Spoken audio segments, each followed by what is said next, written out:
Hermanos, tengan todos un feliz sábado. ¿Cuántos están contentos de estar acá en este lugar? Amén. Amén. Qué grato es saber que todos estamos contentos. Y cómo no estar contentos si tenemos un Dios grande, un Dios maravilloso que quiere lo mejor para cada uno de nosotros. Si me toca darle un título al tema de esta hora, este sería el mensaje a la iglesia de Pérgamo. Nosotros sabemos que las 7 iglesias representan 7 etapas en la historia del cristianismo. Es decir, que desde la cruz hasta la segunda venida de Jesús hay 7 etapas.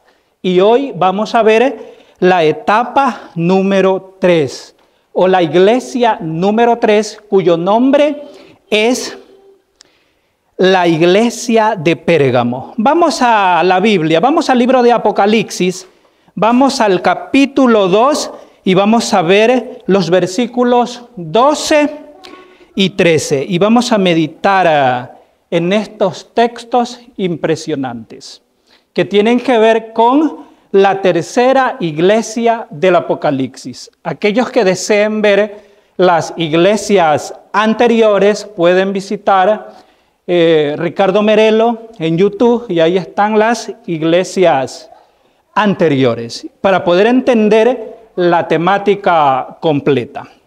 Bueno, ¿ya encontramos, hermanos? Ya, muy bien. El verso 12 dice: escribe al ángel de la iglesia en Pérgamo, el que tiene la espada aguda de 2 filos, dice esto. Verso 13, yo conozco tus obras y donde moras, donde está el trono de Satanás, pero retienes mi nombre y no has negado mi fe, ni aun en los días en que Antipas, mi testigo fiel, fue muerto entre vosotros, donde mora Satanás. Como ya se dijo, ¿qué iglesia vamos a ver? ¿Qué iglesia? La iglesia de Pérgamo. Pérgamo estaba ubicada a 48 kilómetros al norte de Esmirna. Y Pérgamo significa elevación, significa altura, porque la ciudad estaba construida en una colina, en una meseta. Y se dice que fue importante centro cultural, ya que albergaba una biblioteca con más de 200.000 pergaminos. Y ustedes saben que los pergaminos provienen, su origen, de Pérgamo. Pérgamo era famosa por sus magníficos templos levantados a Zeus, a Atena, a Dionisio y Escapulario. Es decir, esta era una ciudad pagana, una ciudad pagana, y en esta ciudad estaba la iglesia. Y vamos a ver qué problemas se enfrentó esta iglesia. Ahora, si nosotros vemos el verso 12, ¿cómo comienza diciendo? Jesús habla y cómo se presenta, como el que tiene la espada. Eso dice el verso 12. Y nosotros sabemos que la palabra espada en la Biblia tiene varios contextos. Por ejemplo, cuando hablamos de la espada del emperador, estamos hablando del poder civil. Pero en este contexto, la espada representa a la palabra de Dios.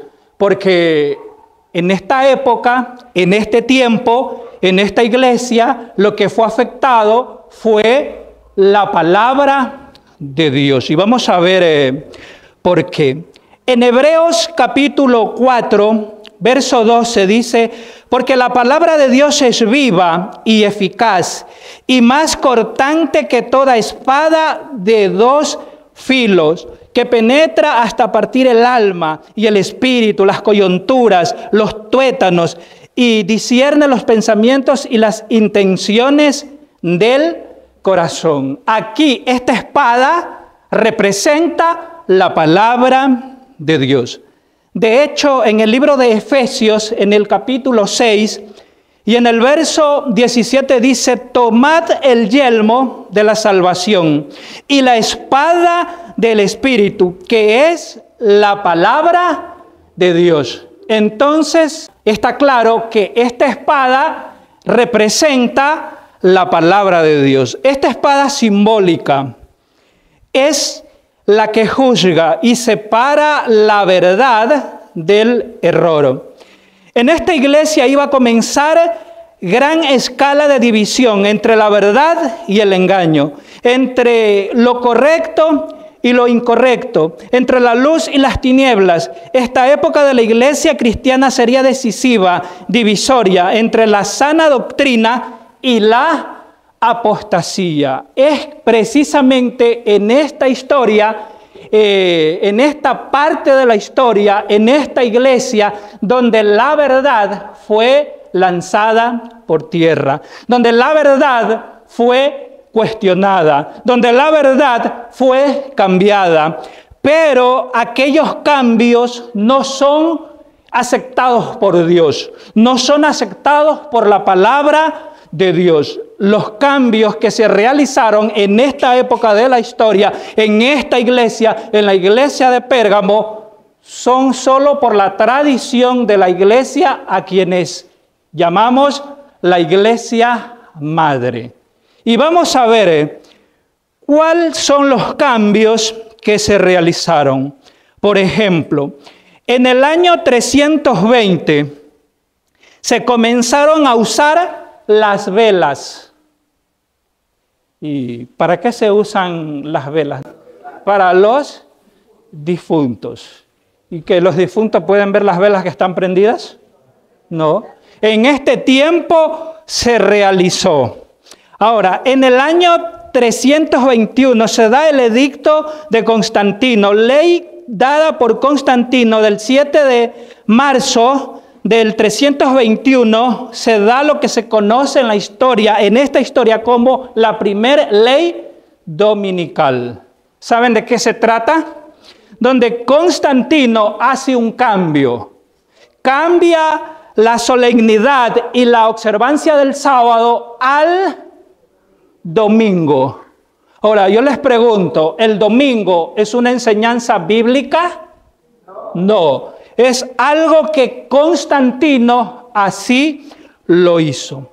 Pero, ¿cómo cambiar la mentalidad del judío?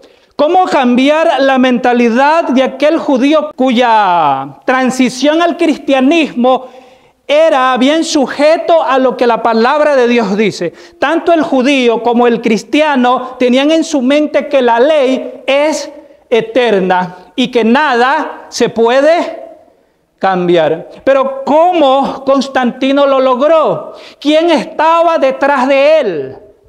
El enemigo de Dios. Y más adelante vamos a ver por qué.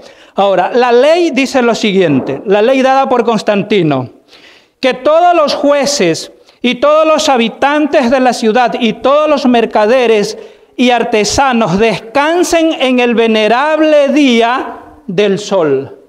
¿En qué día? En el venerable día del sol. En la antigüedad había una fiesta que se daba en honor al sol Invictus. Es decir, se adoraba al sol. ¿Y en qué día se lo hacía? ¿En qué día? ¿En qué día? En domingo. Se lo hacía en el día domingo. Si nosotros vemos algo, la orden es que todos deben guardar el día domingo. Pero, ojo con esto, lo que les mencionaba antes. En los primeros siglos, el verdadero día de reposo, el sábado, había sido guardado por todos los cristianos, los cuales, siendo celosos de la honra de Dios y creyendo que su ley es inmutable, respetaban escrupulosamente la santidad de sus preceptos. Pero aquí aparece Satanás. Satanás fue la mente maestra maestra que instruyó a Constantino de cómo hacer para que los que guardaban el sábado ahora se cambien a adorar en otro día.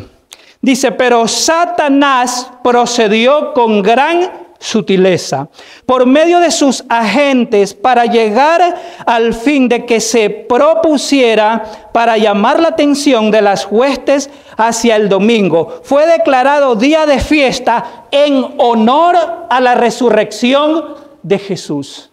¿Qué fue lo que hizo Constantino? Dijo, bueno, en este día, esta fiesta la vamos a guardar en honor a la resurrección de Jesús. Ya no va a ser en sábado, ahora va a ser en domingo. Y va a ser en domingo en honor a la resurrección de Jesús. ¿Esto es bíblico? No. ¿Quién hizo esto? Constantino. Ahora, si usted le pregunta al movimiento protestante, ¿y usted por qué guarda el domingo? ¿Qué le dicen ellos? Ellos le dicen, nosotros guardamos el domingo en honor a la resurrección de Jesús. Y atribuyen eso a la Biblia. ¿La Biblia enseña tal concepto? La respuesta es no. Quien enseñó este concepto fue Constantino. Por tanto, todo aquel que guarda el domingo no está guardando un mandamiento de Dios. Está guardando un mandamiento dado por Constantino. Es decir, que están obedeciendo no a Dios, sino a Constantino. ¿Y qué dice la Biblia? En Hechos de los Apóstoles dice que es mejor obedecer a Dios antes que a los hombres. Entonces, eso pasó en el año, ¿recuerdan? 321 y se consolidó en el 325. Ahora vamos al año 375. Se comenzó la veneración a los ángeles y a los santos muertos, como también el uso de las imágenes. Ahora yo les pregunto, ¿qué significa la palabra veneración? ¿Qué significa la palabra veneración? Es adoración, es lo mismo. Veneración es lo mismo que adoración, es decir, son sinónimos. Cuando usted conversa con alguien que adora las imágenes, y usted le dice, pero mira, es que la Biblia no enseña eso. Y ellos, para defender su error, dicen, mira, es que nosotros no adoramos las imágenes. Ellos dicen, nosotros las veneramos, que es diferente. Pero en realidad, veneración y adoración es lo mismo. Ahora, en el año 375 comenzó la adoración de los ángeles. Te pregunto, ¿la Biblia enseña que hay que adorar a los ángeles? No. ¿Usted recuerda cuando San Juan va a recibir las revelaciones del Apocalipsis? Llega un ángel. ¿Y San Juan qué hace delante de ese ángel? Él se arrodilla. Y el ángel le dijo, no, mira, no lo hagas porque yo soy consiervo tuyo y de tus hermanos. Y ahí le dice, adora a Dios. O sea, no me adores a mí porque yo soy un ángel, soy creación. Tienes que adorar solo ¿a quién? A Dios. Pero acá, en el periodo de esta iglesia, en Pérgamo, se introduce la adoración a los ángeles y también a los santos muertos. ¿Quiénes son los santos muertos? Los que fueron canonizados por este sistema que más adelante vamos a ver qué sistema es. ¿Se puede adorar a los muertos? No, eso es abominación. Eso es espiritismo. ¿Y saben por qué? Porque los muertos, ¿cómo están? están muertos. De hecho, Eclesiastés, capítulo 9, 5 y 6, dice que los muertos nada saben, ni tienen más paga porque su memoria ha sido puesta en el olvido. Y toda su envidia, su odio, fenecieron ya. Y luego el texto dice, y nunca más tendrán parte de lo que se hace debajo del sol. La idea del tormento eterno no es bíblica. La idea de que hay un lugar de tormentos no es bíblica. Hermano, pero es que la Biblia en Lucas habla del rico y Lázaro. ¿Han leído la historia de la parábola del rico y Lázaro? Sí. Debemos entender que la Biblia fue escrita en un lenguaje poético, literal y también simbólico. Y en esa parábola hay símbolos y hay que saber interpretar ese tipo de temas. ¿Y quién interpreta eso? La misma Biblia. La misma Biblia es su intérprete. Y en esta misma fecha se dio la adoración de las imágenes. Hay un texto que enseña que no se lo debe hacer. ¿Qué texto es? El segundo mandamiento. ¿Qué dice el segundo mandamiento? ¿Quién lo lee? No te inclinarás delante de las imágenes. Pero acá, en este periodo de la historia de la iglesia, en Pérgamo, se introdujo y se permitió que esto llegara. En el 394 de Cristo se da la misa como rito de sacrificio diario.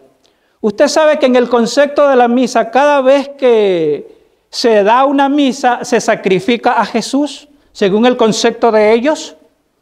Pero Cristo ya fue crucificado. Ya Cristo dio su vida por nosotros, una sola vez y para siempre. Así que la misa no es algo bíblico, no está en la Biblia, solo está en la tradición de la iglesia madre.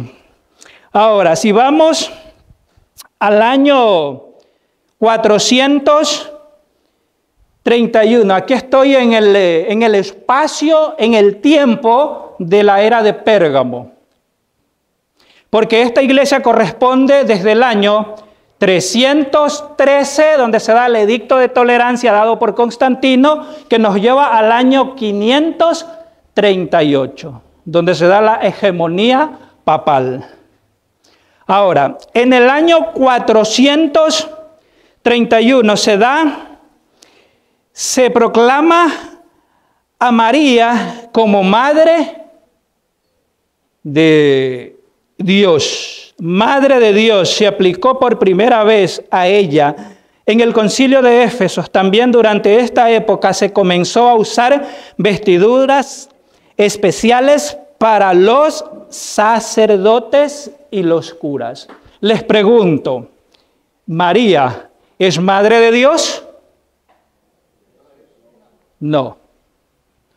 María, el rol que ella cumplió fue ser la madre terrenal de Cristo Jesús.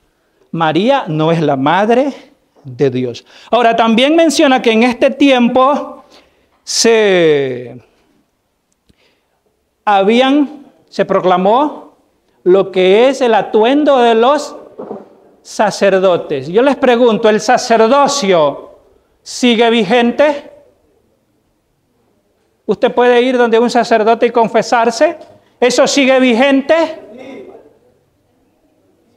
Sigue vigente por la tradición, pero en la Biblia no sigue vigente. Porque nosotros debemos ir ¿a quién? A Dios. Debemos confesar nuestros pecados ¿a quién? ¿A Dios o al sacerdote? ¿A quién? A Dios. Usted puede leer Isaías 1:18 y ahí el mismo Dios le dice, venid a mí y estemos a cuenta. Si vuestros pecados fueren como la grana, como la nieve serán emblanquecidos. Si fueren rojos como el carmesí, vendrán a ser como blanca lana.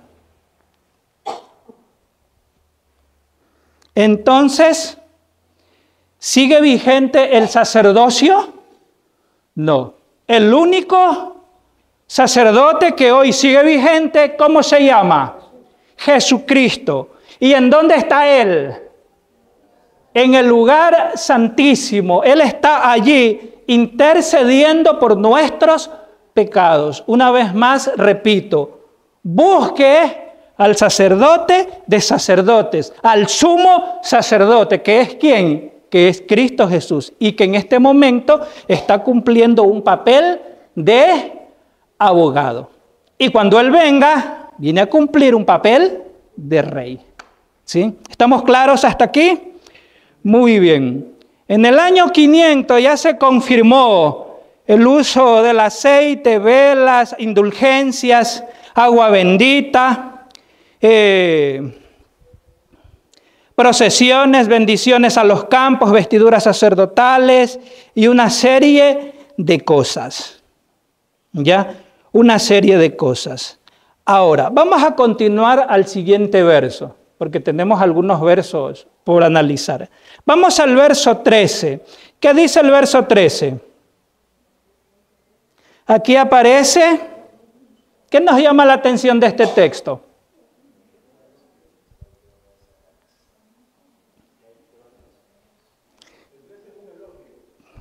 ¿Ya? ¿Qué dice ahí? ¿Tú moras donde está el trono? ¿Por qué se menciona esto del trono de Satanás? ¿Ya? Ahora la pregunta es, ¿por qué? ¿Por qué se menciona que en Pérgamo está el trono de Satanás? Hay varias razones, te doy un par. La primera, la ciudad estaba ¿en dónde? En una meseta, en una colina. Y en esa colina, en la colina por sobre la ciudad estuvo el altar de Zeus. ¿El altar de quién? El altar de Zeus. Usted puede textear y busque el altar de Zeus en Pérgamo. Está en el Museo de Berlín y se ve una silla. Una silla. Se ve como un trono. Como un trono. Esta es una de las razones. Ahí está el trono de ¿quién? El trono de Zeus. Cerca de la ciudad estaba el inmenso santuario de Escapulario también, el dios serpiente. Por tanto, Zeus como Escapulario eran llamados el dios salvador. Si para ellos era el dios que los salvaba y está en Pérgamo y está en su trono, y ahí está la primera parte o la primera razón de por qué se la llama el trono de Satanás. La segunda razón fue porque Pérgamo se convirtió en la capital de la provincia romana de Asia Menor. Por lo tanto, Pérgamo, al ser parte del imperio romano, sujeta a los designios de Roma, moró donde está el trono de Satanás, donde se corrompió la doctrina de Cristo, una que la iglesia se unió con el imperio pagano, Roma, y comenzó a absorber su paganismo como una esponja seca. Aquí es donde obró el misterio de la iniquidad. Es decir, que en este tiempo se da la unión de la iglesia con el Estado. Y ustedes recuerdan que Pérgamo era la capital de la provincia romana de Asia Menor. Cuando las tribus bárbaras intentaron sitiar el imperio romano en Pérgamo, el emperador cambió la sede de su trono y la llevó a Constantinopla. Y Pérgamo, ese lugar, quedó sin emperador, sin un líder, sin un trono. ¿Y quién apareció ahí? Ahí apareció el obispo de Roma. Se hizo cargo del imperio y también se hizo cargo de la iglesia y se consolida la unión de la iglesia con el Estado. Y es por eso que se menciona como el trono de Satanás. Ahora, vamos a Apocalipsis capítulo 13. Hermanos, ¿sí estamos bien hasta aquí? ¿Sí? ¿Sí estamos entendiendo? Muy bien. ¿Están cansados, hermanos? No, porque el que está parado acá hablando soy yo. Muy bien, vamos a Apocalipsis 13.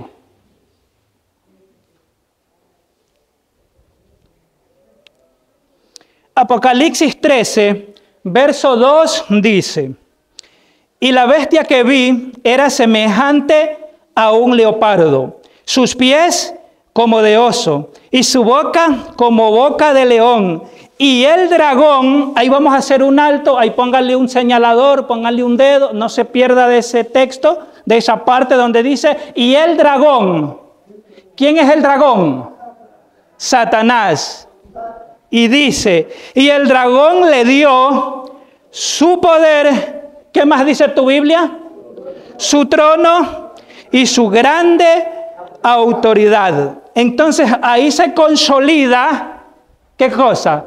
El trono de Satanás, la unión de la iglesia con el Estado. Y la iglesia absorbió las cosas, las normas, los principios del Estado, en este caso del Estado romano, de la ciudad de Pérgamo, porque Pérgamo era una ciudad muy corrupta e idólatra.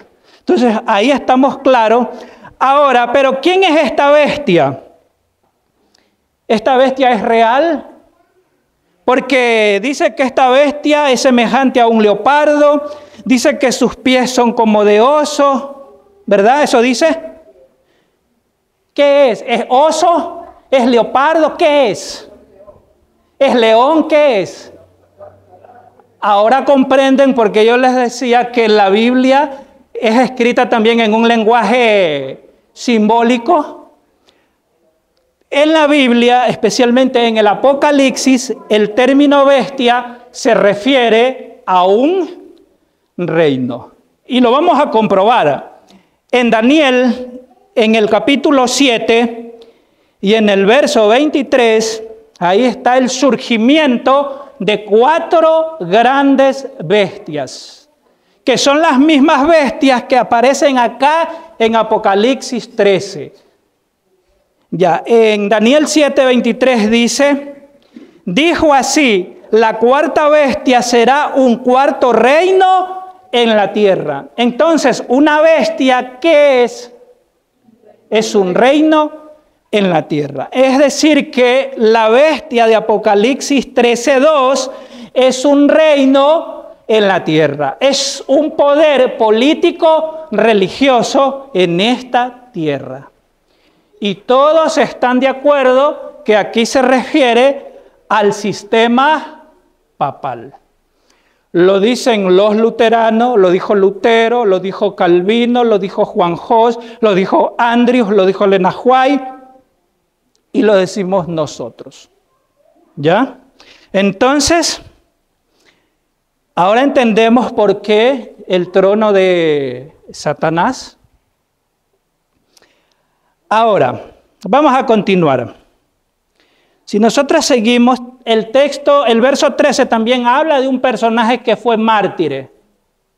¿Me dan su nombre? Antipas. ¿Que fue muerto en dónde? ¿En dónde fue muerto? ¿Donde moraba el trono de Satanás? ¿Y quién fue Antipas? Mientras los historiadores se ponen de acuerdo quién fue Antipas, yo les voy a decir que Antipas es un símbolo de aquellos que rechazaron la tradición y el error y decidió aceptar la verdad en su totalidad, la verdad bíblica. Y como él rechazó, fue muerto ¿en dónde? Donde mora el trono de Satanás. Entonces podemos ser un símbolo ¿Podemos vivir como Él vivió? ¿Necesitamos rechazar el error de la verdad? Porque podemos vivir verdad con error. Esto me gusta, pero esto lo acepto aunque es error. No. ¿Qué necesitamos? Ser una iglesia que presenta la verdad sin errores. Y claro, sin sensacionalismo tampoco. Ahora, vamos a continuar. También, si avanzamos al verso 14, el verso 14 dice, pero tengo unas pocas cosas contra ti, que tienes allí a los que retienen la doctrina de Balaán, que enseñan a Balac a poner tropiezo ante los hijos de Israel, a comer de cosas sacrificadas a los ídolos y a cometer fornicación. ¿Alguien recuerda quién es Balaán? ¿Alguien recuerda lo que hizo Balaán? El pueblo de Israel se encontraba ¿en dónde? En las mismas fronteras. Y él le dijo a Balac, le dijo algo. Pon una música ahí agradable a los oídos y mándales a algunas chicas. ¿Quiénes eran las chicas? Las moabitas, y el pueblo pecó. Ahora yo les pregunto, ¿el pueblo debía hacer eso? No. En la iglesia de Pérgamo se dio eso, se dio fornicación, la unión de la iglesia con el Estado, eso se llama fornicación. Es por eso que en la primera enmienda de la Constitución norteamericana, la iglesia está separada del Estado. El Estado no puede meterse en los asuntos de la iglesia, ni la iglesia tampoco en los asuntos del Estado, porque ahí está la primera enmienda. Ahora, también, si vamos al verso 15, y también tienes a los que retienen la doctrina de los nicolaitas, los que yo aborrezco. ¿Alguien me dice quiénes fueron los nicolaitas? ¿Hay nicolaitas vigentes, presentes en el mundo actual? Sus enseñanzas están presentes. Algunos padres de la iglesia informan respecto a esta secta. Ireneo en su libro Contra las herejías, Hipólito en la refutación de todas las herejías, identifican a este personaje como Nicolás, uno de los 7 diáconos. Él se levantó en el seno de la iglesia para enseñar herejías. Y muchas de esas herejías están presentes en el mundo actual. En el video que grabé, que subí, hablando de la iglesia de Éfeso, ahí doy una descripción clara y una explicación clara de qué era lo que enseñaban los nicolaitas. De paso te menciono algo.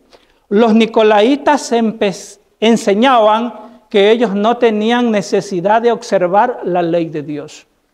Ellos decían, nosotros oramos bastante y no tenemos necesidad de observar la ley.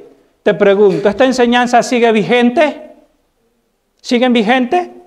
Sí, porque hay grupos religiosos que hoy están enseñando que la ley fue abolida, que ya no hay que observarla, que nosotros no la necesitamos. Es una enseñanza 100% nicolaita.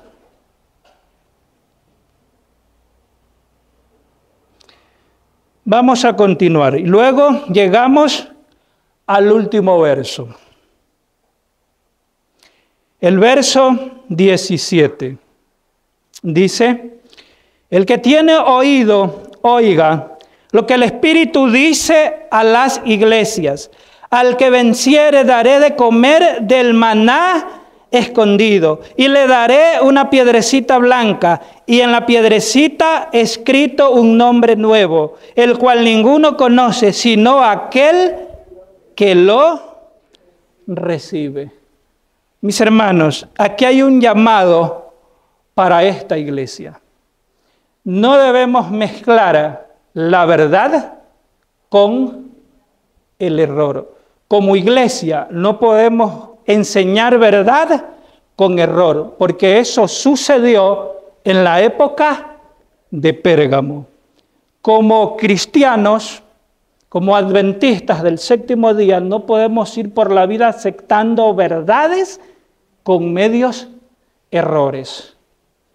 Necesitamos aceptar la verdad absoluta. Y de esa manera vamos a vencer. De esa manera, ¿qué vamos a hacer? Vamos a vencer. Y el Señor te dará, ¿qué es lo primero que te dará? El maná escondido. Y te pregunto, ¿qué es el maná escondido? Es el pan celestial. ¿Te gusta el pan de las mejores panaderías de este lugar? Es rico, diga. Es sabroso. Ahora imagínate el pan celestial. Ese pan celestial, Dios lo tiene reservado para ti. Te pregunto, ¿deseas comer de ese pan celestial? ¿Y ese es hecho en dónde? En el cielo. ¿Y quién lo hace?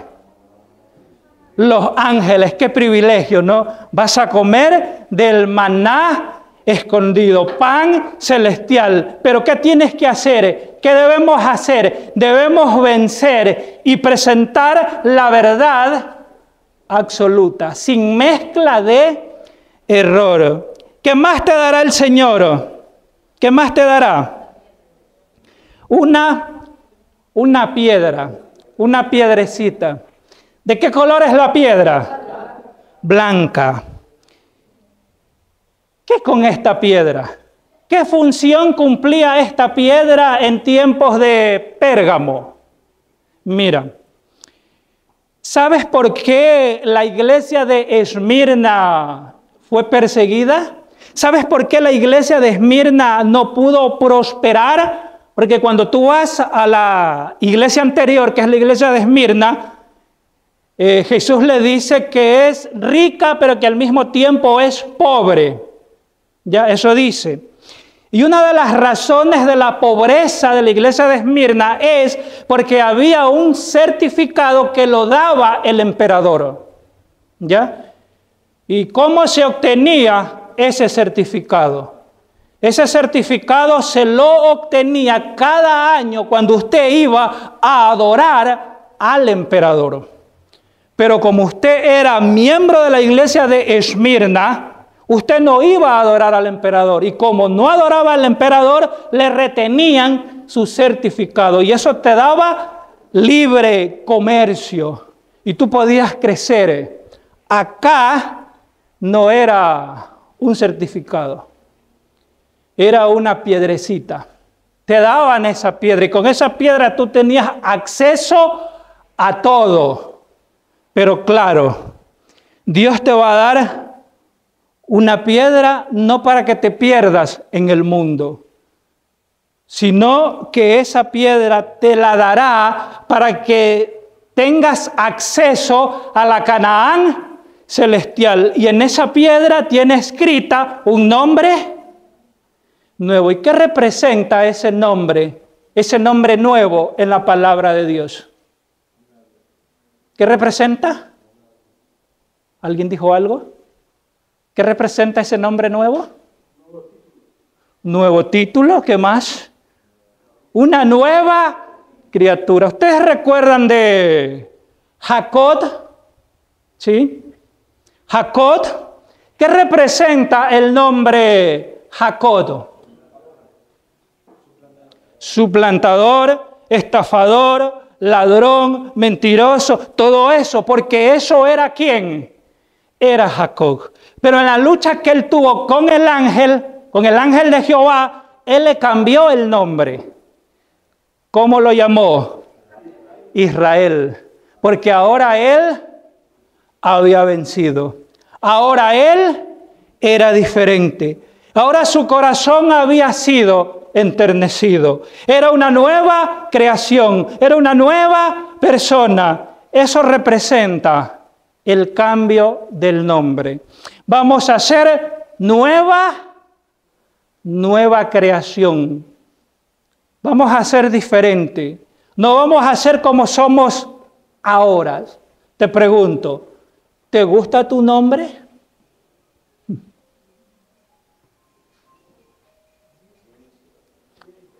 ¿Te gusta tu nombre? Sí. Es más, voy a hacer una pregunta más profunda. ¿Te gusta tu segundo nombre? ¿Sí? Yo conozco hermanos de iglesia que fueron al registro civil y se quitaron el segundo nombre. Le dieron esa facilidad, no sé cómo. Pero el nuevo nombre sí nos va a gustar.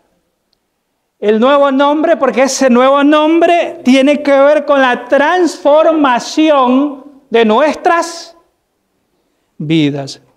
Entonces, mis hermanos, ¿cuál es el llamado de esta hora? A ser diferentes. Dios tiene algo maravilloso para cada uno de nosotros. Él quiere transformar nuestras vidas.